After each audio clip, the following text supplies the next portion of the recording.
చాలా రోజుల తర్వాత మా ఇంట్లో ఫిష్ కర్రీ. ఇక ఈ మధ్య చాలా గ్యాప్ వచ్చింది. మేమైతే పెద్ద రామాస్ అప్పుడు తెచ్చుకున్నామంటే అప్పటినుంచి ఇప్పటికి ఇంకా తెచ్చుకోలే ఫిషు. ఊర్లలో అయితే మంచిగా ఫ్రెష్‌గుంటాయి. ఇక్కడ కొంచెం ఇంగా లైవ్ ఫిష్ అని పెడతారు. కాకపోతే ఇంక ఉంటాయి బానే ఉంటాయి. కాకపోతే మరి అంత ఊర్లో ఉన్నట్టుగా అయితే ఉండదన్నట్టు. ఊర్లో అయితే ఇంకా ఫుల్లు. మా అమ్మ వాళ్ళకైతే ఇంకా చాలా దొరుకుతాయి అక్కడైతే. ఇంకా గోదావరి ఉంటుంది కాబట్టి ఇంకా ఇంటి ముందు నుంచే చేపలు ఎళ్తా ఉంటాయి రోజు పొద్దున్నే. ఇక్కడైతే ప్రాసెస్ విషయానికొస్తే ప్రాసెస్ అంటూ అయితే ఏం లేదు. ఎందుకంటే నేను ముందు వీడియోస్‌లలో చాలానే టైమ్స్ చెప్పాను ప్రాసెస్.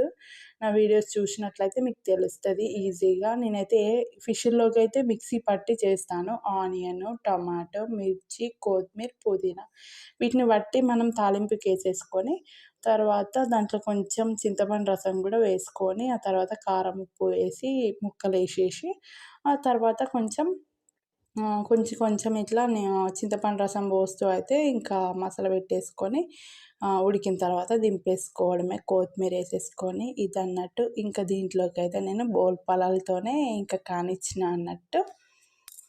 వీడియో నచ్చితే చిన్న లైక్ ఇచ్చి సబ్స్క్రైబ్ చేసుకోవడం మాత్రం మా ఛానల్‌ని అస్సలు మర్చిపోకండి. 859 అవుతుంది సబ్స్క్రైబ్. మళ్ళీ తర్వాత 858 వస్తుంది. ఎవరో అన్‌సబ్స్క్రైబ్ చేస్తున్నారు.